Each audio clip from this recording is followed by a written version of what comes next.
Hello hello, नमस्कारम बच्चा लोग, क्या हाल चाल भाई। यार इलेक्ट्रिक चार्जेज एंड फील्ड के लेक्चर नंबर 26 में आप सभी बच्चों का मोस्ट वेलकम है। और ये इलेक्ट्रोस्टैटिक्स के चैप्टर फर्स्ट का, जिसे हम बोल रहे हैं इलेक्ट्रिक चार्जेज एंड फील्ड का लास्ट लेक्चर होने वाला है। तो कुछ इंपॉर्टेंट क्वेश्चन थे, उनको मैं आज डिस्कस करूंगा। उसके बाद में हम electrostatic potential and capacitance start कर रहे होंगे। ठीक है बच्चा पार्टी, तो चलिए यार बिना टाइम वेस्ट करे स्टार्ट करते हैं क्लास। आ जाओ फटाक से। एक पॉजिटिवली चार्ज्ड शीट है, ध्यान से सुनना, ध्यान से। एक क्या है? पॉजिटिवली चार्ज्ड शीट है। अच्छा सर, कछु परेशानी ना है तो है भाई, है। This is what? पॉजिटिवली, अरे कौन सी टिवली है? पॉजिटिवली चार्ज्ड शीट है। हाँ सर बढ़िया है, कोई दिक्कत नहीं है। ठीक, इसके पास में एक दिना दिन करने वाला मटेरियल है। ओके ओके सर, इसको हम बोलेंगे न्यूट्रल।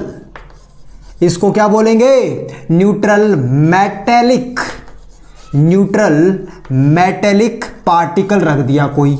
अच्छा हाँ, तो बच्चा पार्टी सवाल पूछा जाता है कि एक पॉजिटिवली चार्ज प्लेट के पास में एक न्यूट्रल मेटेलिक पार्टिकल रख दिया गया है, तो ये पार्टिकल क्या करेगा? मतलब क्या इसकी तरफ मूव करेगा, क्या इससे दूर जाएगा, या इस पे नेट फोर्स जीरो होगा? ऐसा सवाल पूछा जाता है। ठीक है, तो इसके बारे में हम चर्चा करते हैं। न्यूट्रल मेटेलिक बॉडी है, कोई भी पार्टिकल है, क्या पक्की बात है बच्चा, किसी भी बॉडी में जितने प्रोटॉन होते हैं उतने ही इलेक्ट्रॉन होते हैं। मतलब इसके अंदर प्लस माइनस भरे पड़े हैं, जितने प्लस हैं उतने ही माइनस हैं इसके अंदर। ओके सर, हमें पता है, क्योंकि प्रोटॉनों की संख्या, नंबर ऑफ प्रोटॉन किसी भी बॉडी में नंबर ऑफ इलेक्ट्रॉन के बराबर होते हैं। और proton carry positive charge, electron carry negative charge.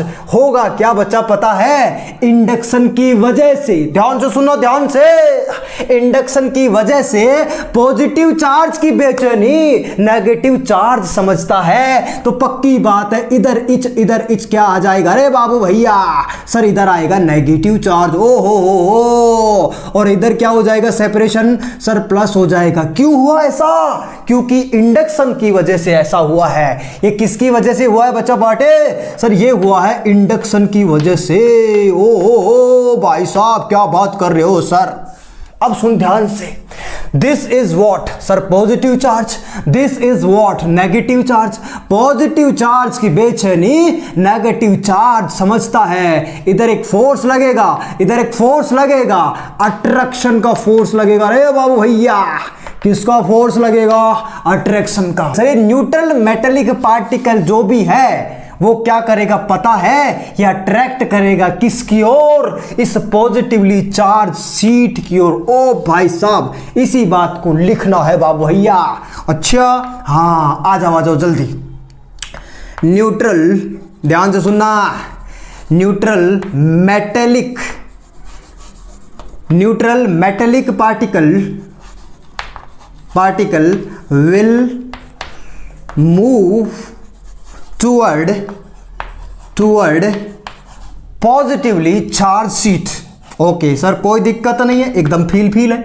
Positively charged sheet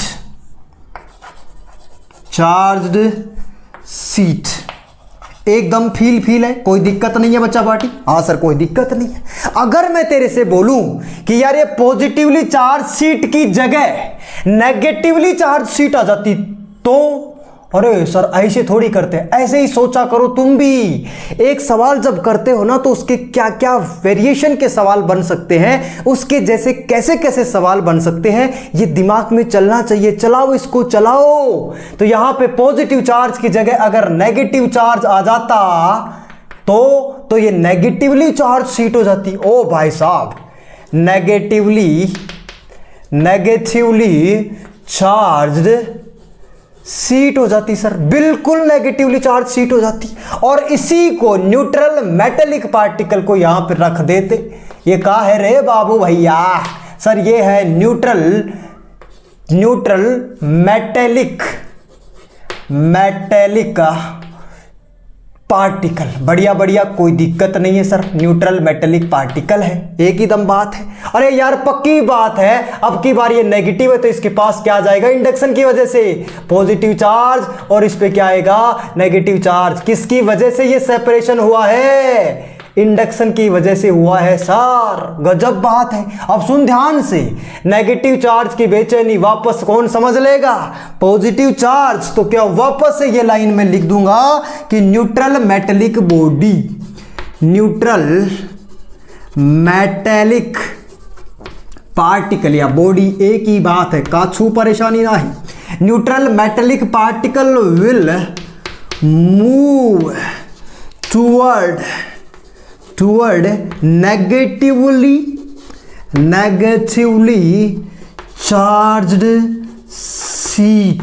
एकदम फील है, चाहे पॉजिटिव चार्ज सीट आ जाए चाहे नेगेटिव चार्ज सीट आ जाए, मेटेलिक जो न्यूट्रल मेटेलिक पार्टिकल है वो इसकी ओर क्या करेगा, अट्रैक्ट करेगा। ऐसे सवाल आएंगे, कर लोगे, कोई दिक्कत नहीं है, जल्दी से नोट कर ले इसको। एकदम फील है क्या बच्चा, हाँ कोई दिक्कत नहीं है सर। दूसरा सवाल सुन ध्यान से, दन दना करता हुआ जा रहा है, कहां जा रहा है बाबू भैया। दूसरा सवाल लिख, ए कैथोड रे, अरे सर ये कौन सी रे आ गई, एक कैथोड रे ट्रेवल्स, एक cathode ray travels east to west direction. Okay sir, east to west direction, okay and electric field directed toward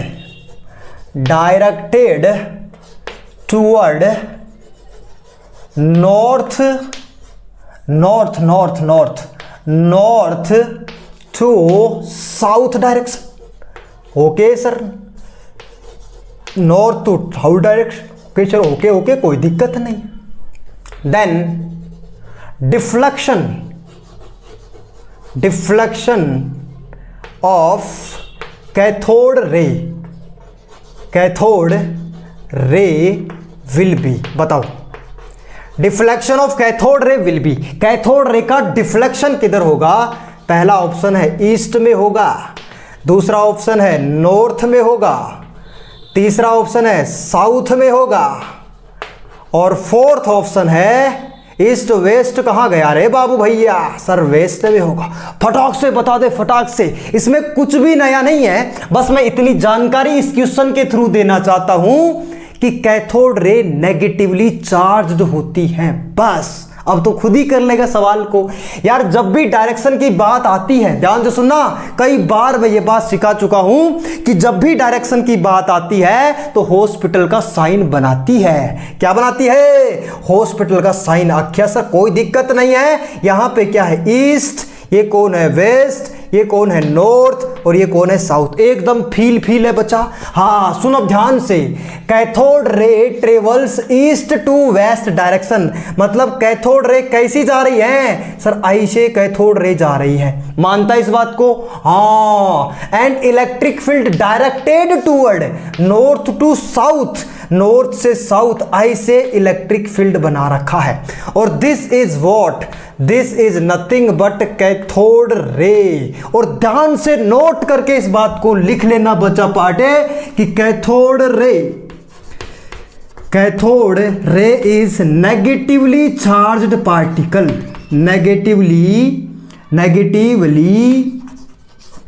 cathode ray is negatively charged particle.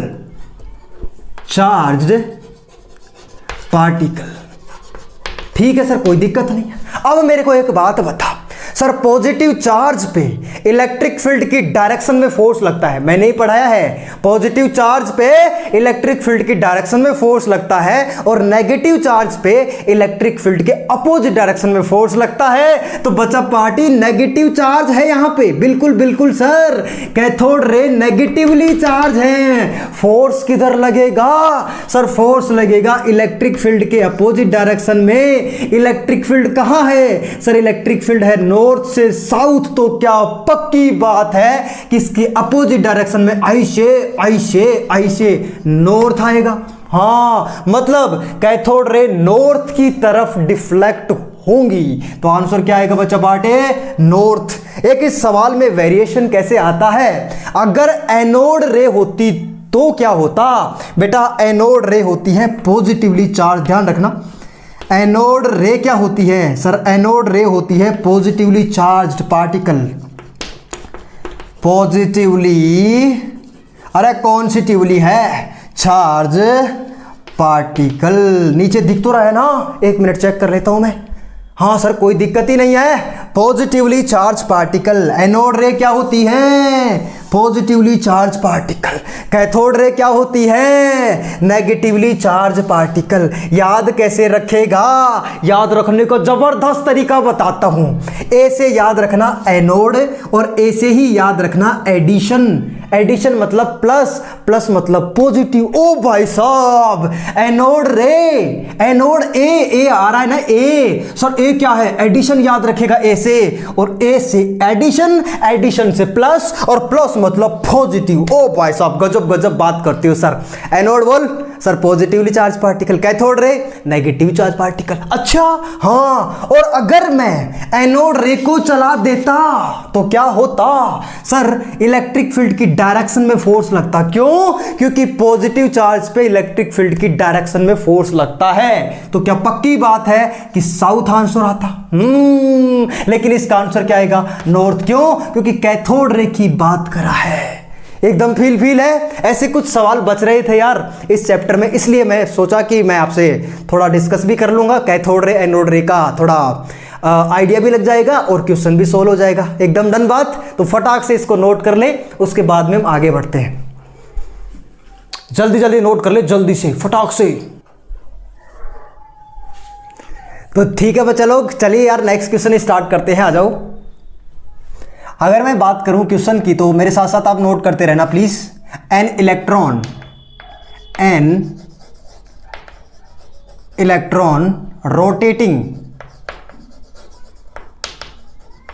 Rotating around a infinite linear charge in a circular path of radius 0.1 meter. okay sir, and linear charge density and linear, note कर रहा है ना question साथ साथ, and linear charge density is 1 microcoulomb per meter. okay sir, find speed of the electron. जल्दी से कर दे, हालांकि कॉन्सेप्ट पढ़ाया हुआ है पहले से ही, कोई दिक्कत। फाइंड स्पीड ऑफ इलेक्ट्रॉन, एक इलेक्ट्रॉन की स्पीड आपको बतानी है। बताओ। जब भी कोई पार्टिकल, ध्यान से सुनना मेरी बात को, जब भी कोई पार्टिकल सर्कुलर पाथ पे घूमता है तो पक्की बात है वहां पे सेंट्रीपिटल फोर्स का कॉन्सेप्ट लग रहा होगा। और सेंट्रीपिटल फोर्स खुद कुछ नहीं होता है। Centripetal force is nothing but a another force, कोई दूसरा force, just name of another force बोल सकते हैं। कोई दूसरे फोर्स का जस्ट नाम है बस। अच्छा हाँ, सेंट्रीपिटल फोर्स और सेंट्रीफ्यूगल फोर्स कुछ भी नहीं होते, खुद किसी दूसरे फोर्स का जस्ट नेम होते हैं बस। तो सर यहां पे किस फोर्स का नेम होंगे फिर? ये मैंने बोला कि एक इनफाइनाइट लाइन चार्ज है यहां पे, प्लस प्लस प्लस प्लस, ये इन्फिनिटी तक जा रहा है। बहुत बढ़िया। और इसके आर डिस्टेंस जिसकी वैल्यू 0.1 दिया हुआ है, इस पे बच्चा पार्टी एक इलेक्ट्रॉन रखा हुआ है और बोल रहा है कि ऐसे ऐसे रोटेट कर रहा है सर्कुलर पाथ पे। किस पे रोटेट कर रहा है बच्चा पार्टी? सर्कुलर पाथ पे रोटेट कर रहा है। सर बढ़िया, कोई दिक्कत नहीं है। जब भी कोई पार्टिकल, मैंने क्या बोला अभी, जब भी कोई पार्टिकल सर्कुलर पाथ पे घूमता है तो वहां पे कौन सा फोर्स आता है सर? अंदर की तरफ एक फोर्स लग रहा होगा जिसे पूरी दुनिया सेंट्रीपिटल फोर्स के नाम से जानती है। और सेंट्रीपिटल फोर्स खुद कुछ नहीं होता, किसी दूसरे फोर्स का जस्ट नेम होता है। तो यहां पे कौन सा फोर्स लग रहा है? ये पॉजिटिव चार्ज है, ये नेगेटिव चार्ज है। पॉजिटिव चार्ज की बेचैनी नेगेटिव चार्ज समझता है, तो क्या पक्की बात है कि इलेक्ट्रोस्टैटिक फोर्स लग रहा होगा? ओ भाई साहब, तभी तो मैं बार बार बोल रहा था कि सेंट्रीपिटल फोर्स खुद कुछ नहीं है, ये सिर्फ और सिर्फ इलेक्ट्रोस्टैटिक फोर्स का नाम है। यहां पे कहीं पे ग्रेविटेशनल फोर्स का नाम भी हो सकता है। अच्छा बोलो क्या होता है centripetal force? Sir mv² divided by radius कितनी इसकी r इज इक्वल टू, इसको क्या लिखेगा बोल? Sir Fe is equal to QE हो जाएगा। क्यों भाई साहब, ये कहां से बात कर रहे हो सर आप? पक्की बात है ना यार, एक यूनिफॉर्म इलेक्ट्रिक फील्ड जनरेट होगा इसकी, बिल्कुल कोई दिक्कत ही नहीं है सर। बोलो बोलो जल्दी बोलो, mv² divided by r is equal to Q into, पता एक लाइन चार्ज की वजह से उसके r डिस्टेंस पर इलेक्ट्रिक फील्ड कितना होता है sir? 2k lambda by r। ओहो खबाज टकाक, क्या बचा बोलो बोलो बोलो बोलो जल्दी बोलो सर। v² बराबर आ जाएगा 2k lambda Q divided by m, तो v बराबर आ जाएगा sir 2k lambda Q divided by m का रूट।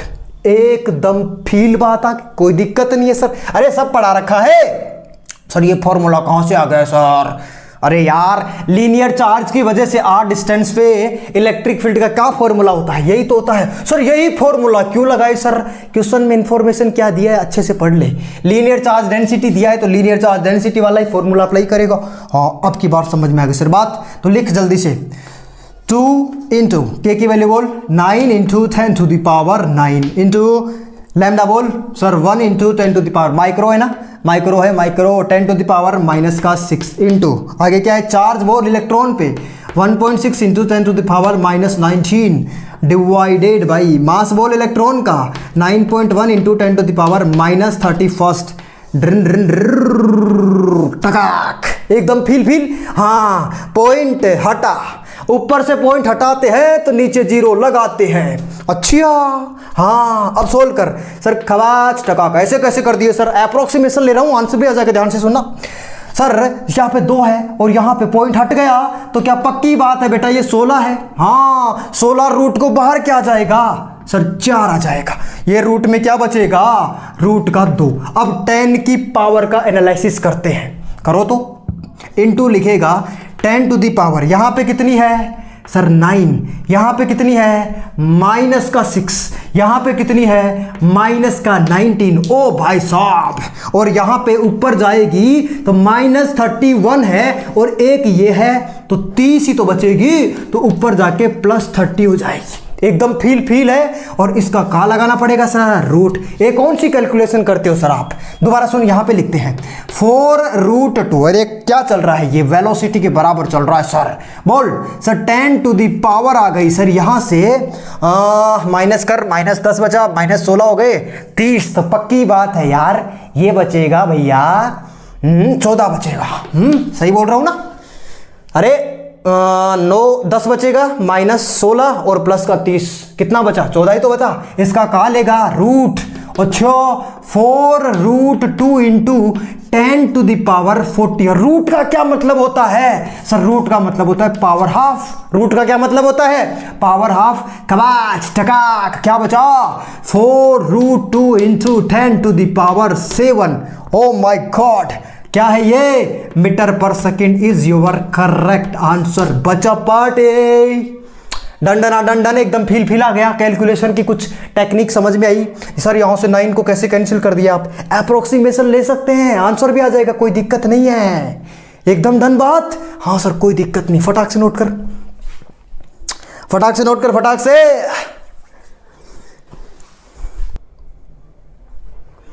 तो ठीक है बच्चा लोग, नेक्स्ट क्वेश्चन स्टार्ट करते हैं, आ जाओ फटाक से। तो यार क्वेश्चन ऐसा है कि एक ग्राफ बनाया गया है। अच्छा हाँ, किस किस का ग्राफ बना दिया रे सर? लाइन सीधी है एकदम, बोल्ड टेढ़ा हो सकता है। हाँ सही बात है। तो ऐसी बात है और ऐसी बात है, बढ़िया बढ़िया। टक टक टक टक टक टकाक, टक टक टक टक टकाक। सर ये पॉइंट है 0, ये 2, ये 3, ये 4, ये 5 और ये 6। गजब बात, ये 1 है। This is what sir, nothing but 5, और इस वैल्यू को ले रखे हो 2। एकदम फील है। ये है पोटेंशियल। ये क्या है? ये है पोटेंशियल। ओके, और ये क्या है सर? ये डिस्टेंस की बात कर रहा है। आर क्या है बच्चा पार्टी? सर आर है डिस्टेंस। फाइंड क्या करना है? Find electric field. Electric field find करना है at R is equal to 5। R is equal to 5 पर इलेक्ट्रिक फील्ड फाइंड करना है। ठीक बात, ध्यान से सुनना मेरी बात को। जब भी कोई ग्राफ का सवाल आए, ध्यान से सुनना, जब भी कोई ग्राफ का सवाल आएगा तो पक्की बात है, या तो उसके स्लोप के बारे में तू सोचेगा, या फिर उसके एरिया के बारे में तू सोचेगा, या फिर ग्राफ को कन्वर्ट कर लेगा। ओ माय गॉड, क्या बात कर रहे हो सर? तो किसका ग्राफ दिया है? पोटेंशियल वर्सेस डिस्टेंस का ग्राफ दिया है। तो क्या बच्चा पार्टी इस ग्राफ से इलेक्ट्रिक फील्ड वर्सेस डिस्टेंस का ग्राफ बनाया जा सकता है? सर एक बात हमें पता है, एक रिलेशन हमें पता है कि E बराबर होता है -dV by dx। x distance ही तो है। एकदम सही बात है सर। और dV by dx is nothing but slope of, ध्यान से सुनना, slope of Vx graph. Oh my god, मतलब क्या सर? पोटेंशियल डिस्टेंस का ग्राफ का जो स्लोप है वो हमें इलेक्ट्रिक फील्ड देता है। एकदम फील है सर, कोई दिक्कत ही नहीं है। तो क्या पक्की बात है कि इस ग्राफ का स्लोप देखेगा? ध्यान से सुना, ध्यान से। इस ग्राफ का जब स्लोप की बात कर रहा हूँ, स्लोप ऑफ, ये कौन सा ग्राफ है सर? ये पॉइंट ए मान लो इसको, या फिर ऐसे बोलो ए पॉइंट, और ये पॉइंट मैं बोल देता हूं बी, ये सी, और ये पॉइंट बोल देता हूं डी। एकदम फील है। Slope of A B graph, ध्यान से सुना यार बस।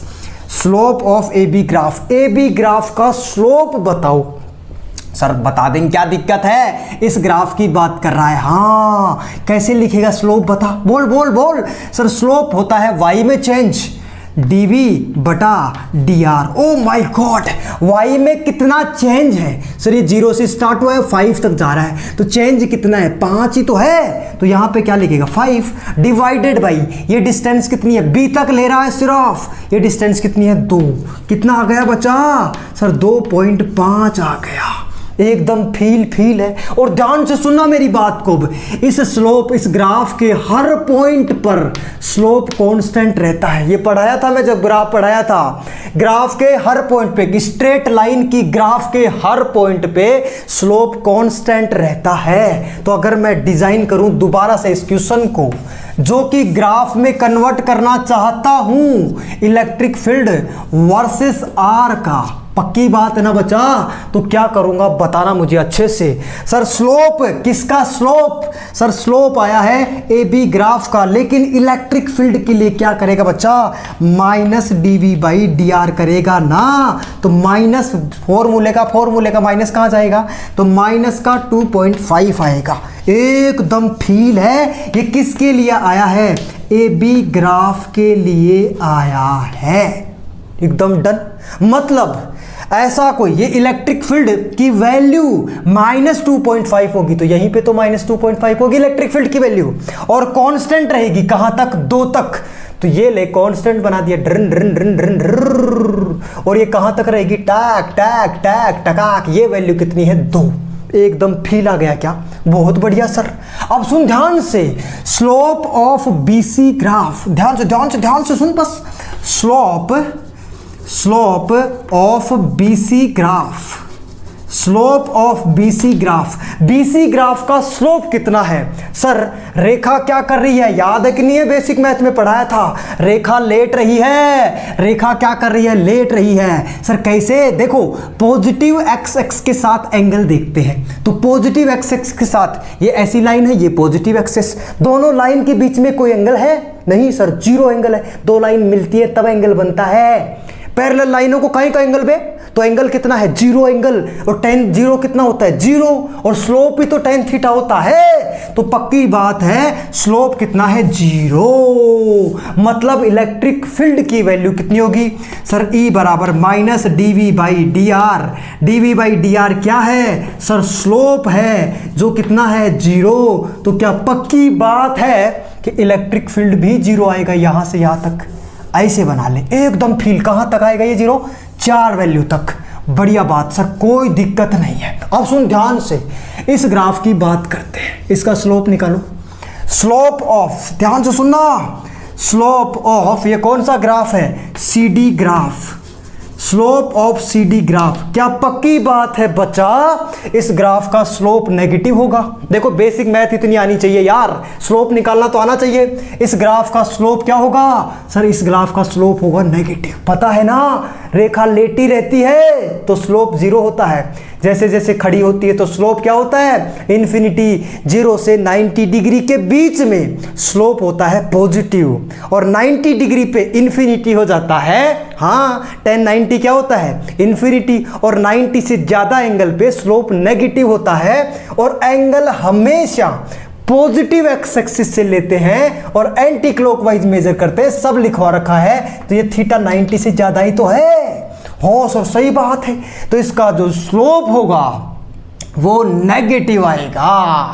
अच्छा हाँ, और एक नेगेटिव फॉर्मूले में भी है, तो स्लोप निकालो। पहले तो एक बात बताओ सर, स्लोप जो भी आएगा वो चेंज इन y में कितना चेंज है, बताओ बताओ बताओ, y में कितना चेंज है सर, y में तो ये 5 ही है सर, 5 डिवाइडेड बाई x में कितना चेंज है, यहां से यहां तक देखो x में कितना चेंज है, 4 से और 6 के बीच में तो ये ग्राफ, तो x में चेंज है 2, लेकिन सर ये माइनस का आएगा, क्यों, क्योंकि थीटा की वैल्यू 90 से ज्यादा है। ओ 90 के बराबर क्यों लिख दिया अभी, थीटा की वैल्यू 90 से ज्यादा है, एकदम सही बात, सॉरी शक्तिमान। हाँ सर बढ़िया, कितना आया बता, -2.5। लेकिन इलेक्ट्रिक फील्ड कैसे निकालेगा सर, इलेक्ट्रिक फील्ड बराबर लिखेंगे -dv बाई डी आर, और dv बाई डी आर क्या है, स्लोप, जिसकी वैल्यू कितनी आई है, -2.5, तो माइनस माइनस प्लस हो जाएगा, 2.5 आएगा क्या,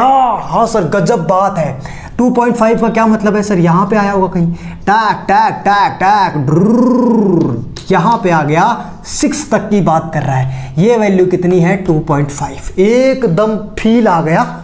देखो कन्वर्ट करना आएगा यार, पसीना बहाना पड़ेगा, तकलीफ हो रही है तो उसे उठाना पड़ेगा, क्योंकि बिना तकलीफ तो कुछ मिलेगा नहीं ना लाइफ में, सही बात है। तो बताओ यहां से अगर हम बात करें तो यहां पे तो ही 0.4 के बाद में 5 आता है, सही बात है सर। तो इस पॉइंट पर इलेक्ट्रिक फील्ड कितना है, जाओ ऊपर, टक टक टक टक टक टक, इलेक्ट्रिक फील्ड चेक करो, 2.5 आंसर है। आंसर कितना है बच्चा पार्टे सर, आंसर है इसका 2.5 वोल्ट पर मीटर। एकदम फील है कि नहीं है बता, this is your answer.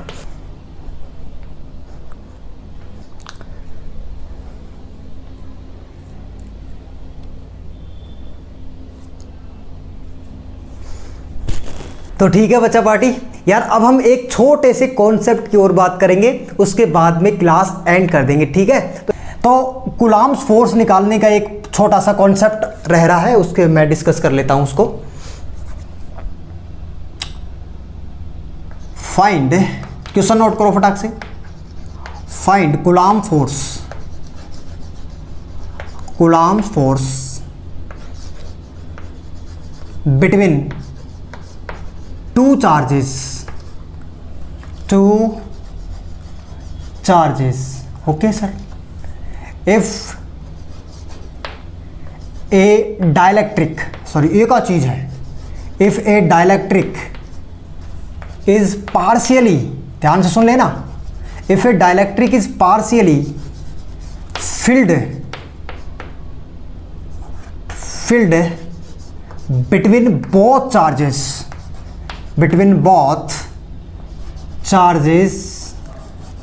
of dielectric constant of dielectric constant of dielectric constant के। बताओ जल्दी से बता दो यार। सर सबसे पहली बात तो ये है कि डाइलेक्ट्रिक क्या होता है। Dielectric is nothing but non conducting substance. लिख लो इस बात को। डाइलेक्ट्रिक इज नथिंग बट, ध्यान से सुनना ध्यान से, dielectric is non conducting substance. बढ़िया सर, कोई दिक्कत ही नहीं है, नॉन कंडक्टिंग सबस्टेंस है। बढ़िया बढ़िया। अब क्वेश्चन क्या बोला है कि यहाँ पे Q1 चार्ज है और दोनों के बीच की डिस्टेंस R है और यहाँ पे Q2 चार्ज है और इन दोनों के बीच में एक डाइलेक्ट्रिक स्लैब रख दिया है। अच्छा हाँ, इसकी थिकनेस कितनी है, T थिकनेस है और इसका K है डाइलेक्ट्रिक कांस्टेंट। एकदम गजब बात। सर ये क्या चीज़ है, K is nothing but dielectric constant, dielectric constant. हाँ बढ़िया ही बात है। T क्या है, thickness of dielectric substance, thickness of dielectric substance. बढ़िया बढ़िया, कोई दिक्कत नहीं है sir, thickness of dielectric substance है। बढ़िया। दोनों के बीच में डिस्टेंस कितनी है, R डिस्टेंस है। बताओ फोर्स कितना लगेगा, ये आपको बताना है, फोर्स की वैल्यू लिखनी है। बताओ सर इस सवाल को कैसे सोल्व करेंगे। अभी तक हमने जितने भी सवाल सोल्व करे हैं, या तो ध्यान से सुनना मेरी बातों को, शब्दों पे ध्यान दीजिएगा, या तो दोनों चार्जेस के बीच में एयर फील्ड थी या दोनों चार्जेस के बीच में पूरे में डाइलेक्ट्रिक फील्ड था। ऐसा कोई सवाल नहीं आया जिसमें आधे में एयर हो और आधे में डाइलेक्ट्रिक हो। मतलब यहां पे एयर है, ओहो, और यहां पे क्या है, एयर है। कूलम्ब्स फोर्स हम तभी लिख सकते हैं जब या तो दोनों चार्जेस के बीच में एयर फील्डेड हो या फिर दोनों चार्जेस के बीच में कंप्लीट जो भी डिस्टेंस है उसमें डाइलेक्ट्रिक फील्डेड हो।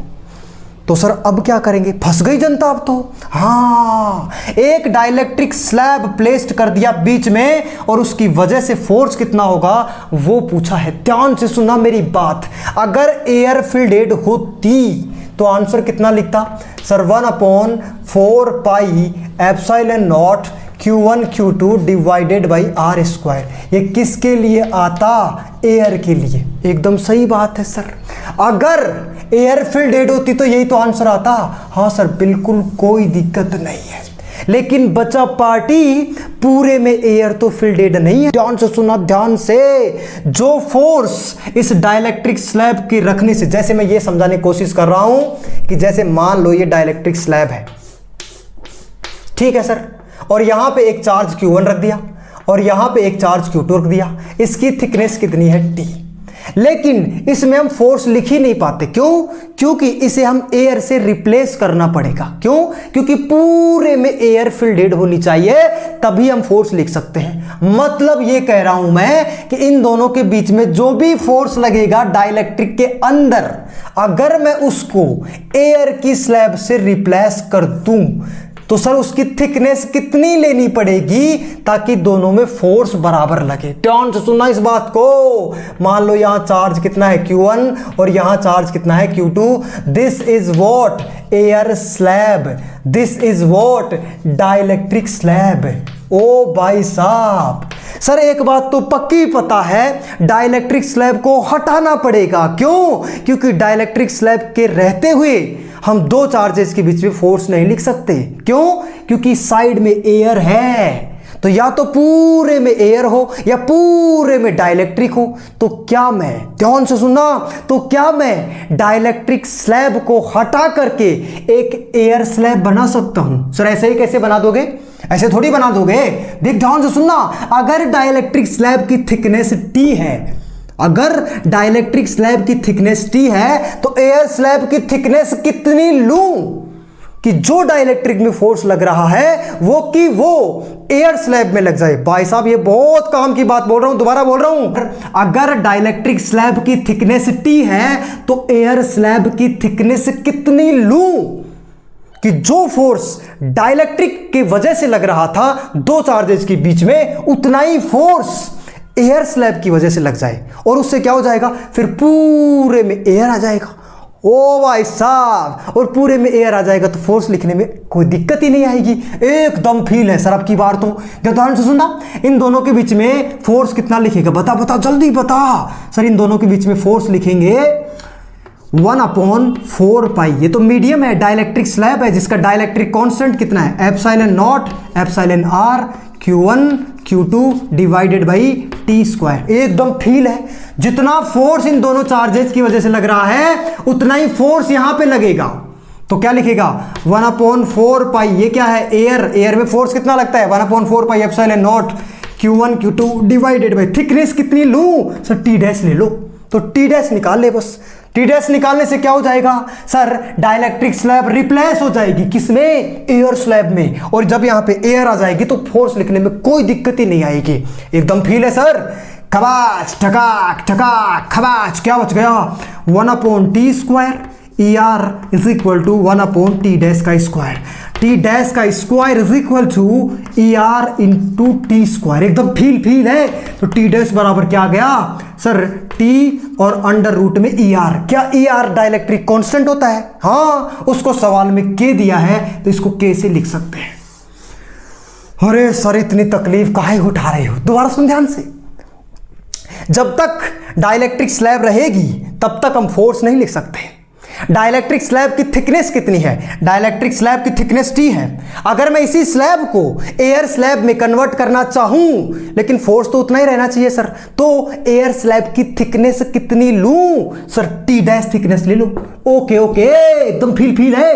तो ये क्या लेना पड़ेगा, T into under root of K, जहां K क्या है डाइलेक्ट्रिक कांस्टेंट है, लिख रखा है सब कुछ। T क्या है, thickness of dielectric slab, dielectric substance है। ये T डैश क्या है, thickness of air slab. Oh sir मजा ही आ गया। अब फोर्स लिखो जल्दी से। तो बचा पार्टी, अब हमें लिखना है फोर्स। अरे सर डाइलेक्ट्रिक स्लैब की जगह आपने क्या लगा दिया, डाइलेक्ट्रिक स्लैब की जगह आपने एयर स्लैब को रिप्लेस कर दिया। तो पक्की बात है अब पूरे में एयर हो गई, हाँ। और अब हम फोर्स लिख सकते हैं। तो लिखो फोर्स कितना आएगा, यहां लिख देते हैं F is equal to K Q1 Q2 divided by, ध्यान से सुनना, ये क्या है एयर और ये क्या है एयर।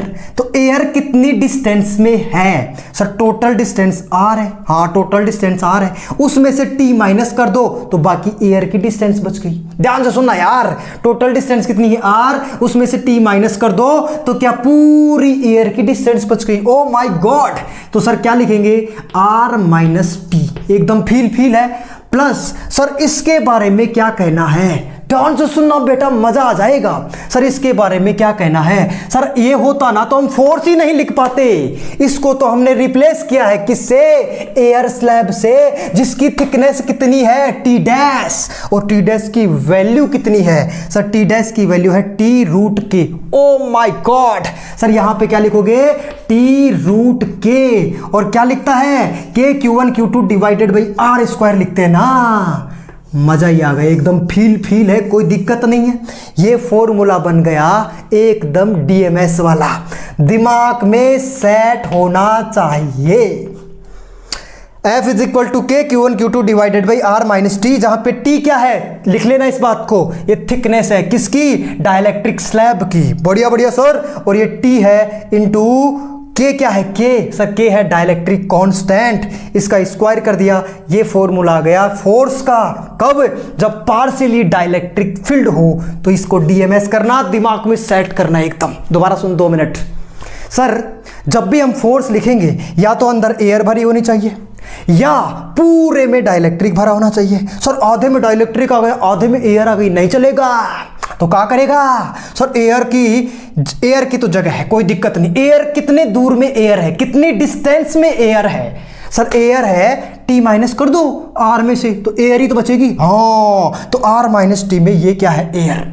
डाइलेक्ट्रिक स्लैब को एयर की स्लैब में चेंज करना चाहूं, लेकिन फोर्स उतना ही लगना चाहिए जो डाइलेक्ट्रिक में लग रहा है। तो अगर दोनों का फोर्स बराबर है तो एयर की स्लैब की थिकनेस कितनी लूं सर, T डैश ले लो, हाँ, टी डैश की वैल्यू आ गई। तो डाइलेक्ट्रिक स्लैब किस में चेंज हो गई? एयर स्लैब में। अब डाइलेक्ट्रिक की जगह क्या लिख सकते हैं? एयर स्लैब लिख सकते हैं। तो एयर में तो फोर्स लिख सकते हैं। हाँ सही बात है सर, तो लिख लो, सिंपल बात है। तो t√k का whole square r minus T यहां पे आ जाएगा। ये क्या है? एयर की बात कर रहा है। ये भी स्लैब है लेकिन एयर की ही स्लैब है, मतलब पूरा एयर एयर एयर भर गया इसके अंदर। अब और हम फोर्स लिख देंगे, कोई दिक्कत नहीं आएगी। एकदम फील है, कुछ भी समझ में नहीं आया है तो ये फॉर्मूला डायरेक्ट याद कर ले। k(q1q2) divided by r minus T plus t√k, जहां k क्या है? डाइलेक्ट्रिक कांस्टेंट और t क्या है? Thickness of dielectric substance. एकदम डन बात। इसका स्क्वायर क्यों? k(q1q2) divided by r square ही तो लिखता है कूलम्ब्स फोर्स। हाँ सही बात है सर, कोई दिक्कत नहीं है, फटाक से नोट कर इसको। तो ठीक है बच्चा पार्टी, आज की क्लास को हम यहीं पे एंड करते हैं और इसी क्लास के साथ हम इलेक्ट्रिक चार्जेज एंड फील्ड के चैप्टर को भी एंड करते हैं। कल से स्टार्ट करने वाले हैं इलेक्ट्रोस्टैटिक पोटेंशियल एंड कैपेसिटेंस। ठीक है, बाय बाय, टाटा।